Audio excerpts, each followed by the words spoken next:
There's a psychological trick that most people have never heard of, but it literally doubles your chances of survival in any emergency situation.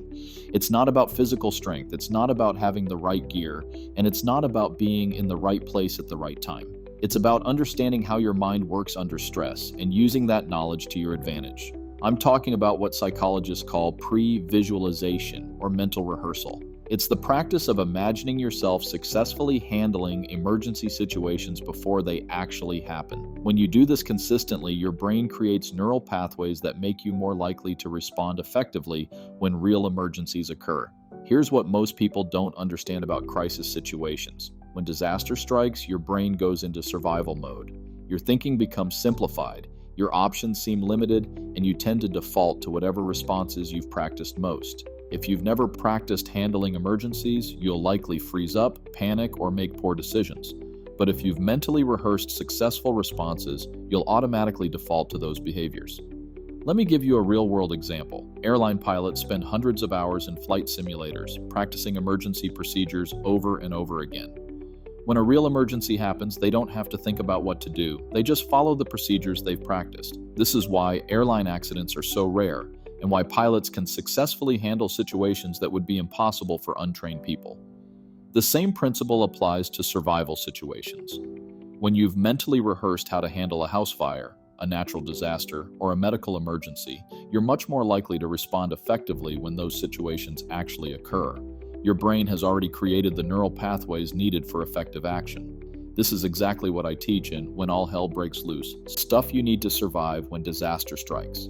You'll learn how to use mental rehearsal to prepare for dozens of different emergency scenarios, practice making decisions under pressure, and build the mental frameworks that separate survivors from victims. But here's where it gets really interesting. Mental rehearsal doesn't just prepare you for specific situations, it also builds what psychologists call stress inoculation.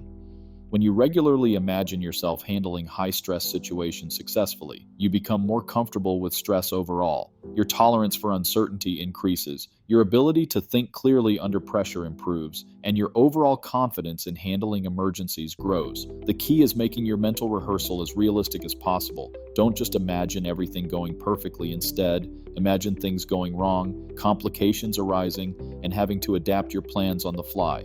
The more realistic your mental rehearsal, the better prepared you'll be for the chaos of real emergencies. Think about it. Most people only experience high-stress emergency situations a few times in their lives, with very little practice making life or death decisions under pressure. But by using mental rehearsal consistently, you can practice handling hundreds of different emergency scenarios right from your living room.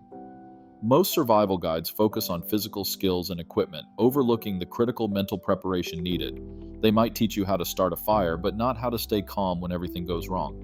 They might show you how to find water, but not how to make sound decisions when you're scared and confused. Don't wait until disaster strikes to understand how your mind responds to extreme stress. Get When All Hell Breaks Loose and learn the mental rehearsal techniques that could double your survival chances in any emergency situation, because survival really starts in your mind, and a prepared mind is the ultimate survival tool.